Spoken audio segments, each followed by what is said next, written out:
1,000 times. I don't call you Noakes, do I?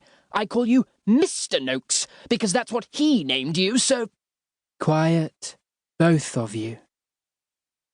The knight and the badger turned to the third figure, a Bengal tiger, towering over the room around them. Her head is lost to the gloom of the ceiling. Her whiskers catch the cobwebs in the eaves. "Cole will come," she says. "Maybe not tonight. Maybe not tomorrow. But he will come. We just have to keep calling him, that's all." She shuffles. "Now, if you don't mind, I'd rather not do it listening to you two squabble like a pair of old ladies." The badger grumbles and puts his club down.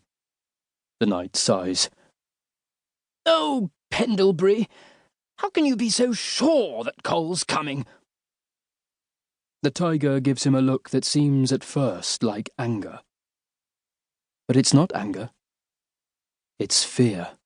She is very, very scared. "Because," she says, "he's the only hope we have."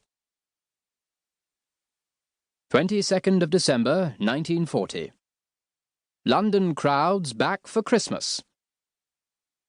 Thousands of evacuees arrived back in London this weekend for the Christmas holidays, despite the Ministry of Transport's Stay Put appeal. Trains arriving and leaving the big London terminals yesterday were packed, and the platforms at Euston Station were crowded with travellers. Child evacuees who cannot return home for Christmas will have parties just the same.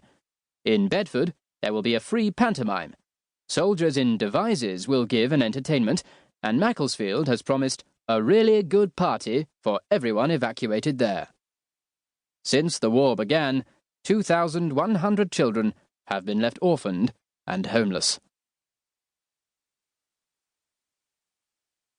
Chapter 1. The Evacuee. Cole was imagining things again. "Are you there, Cole?" "Can you hear us, Master Cole?" "You must come back to the cottage, Cole." Cole sighed. He'd been hearing the voices for days now, every time his thoughts drifted. It was strange. He hadn't thought about the Guardians in months, and now he couldn't seem to keep them out of his head. But he didn't have time for imaginary friends. Not now. Not when Rose was waiting for him. He raced down the empty streets, leaping over sandbags and skidding round corners. Blackout was about to start, and Buxton was deserted. The last of the Christmas shoppers had gone home, and the only people outside now were air raid wardens, wrapped up in scarves and camped out shivering in deck chairs. The shop windows were all dark behind the strips of brown paper glued up to protect them from bomb blasts. Not that any bombs would fall here. Buxton was a country town tucked in the valleys of the Peak District. It was the safest place in Britain, or so everyone kept saying. The only enemy planes you saw out here were the ones heading to bomb cities like Liverpool and Manchester. That was why Cole had been sent up here in the first place. Buxton was safe. Safer than London, at least.